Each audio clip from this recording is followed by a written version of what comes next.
তো hey guys, good morning সবাইকে। আশা করি সবাই ভালো আছো, আমিও ভালো আছি। এখন সকালবেলায় ছোটো একটা ব্লগ নিয়ে চলে আসলাম, মিনি ব্লগ।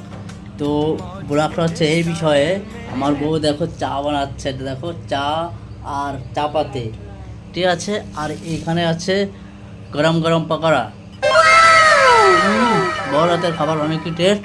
এটা আমার বউ, দেখো বুটি শাড়ি পরেছে, বুড়ো মাটির শাড়ি। একটু হাই বলে দাও, হাই বলো। সবাইকে একটু সাপোর্ট করতে বলো, বলো না, বলো সবাইকে সাপোর্ট করো। সবাইকে সাপোর্ট করো। আরও সবাইকে সাপোর্ট করতে, আমাকেও সাপোর্ট করতে বলে, সবাইকে সাপোর্ট করতে বলতো। Hello guys, tata, bye bye, আবার পরে দেখা হবে। পেট পূজা সব থেকে বড় পূজা, আগে পেটটা পুজো করে নিই পরে।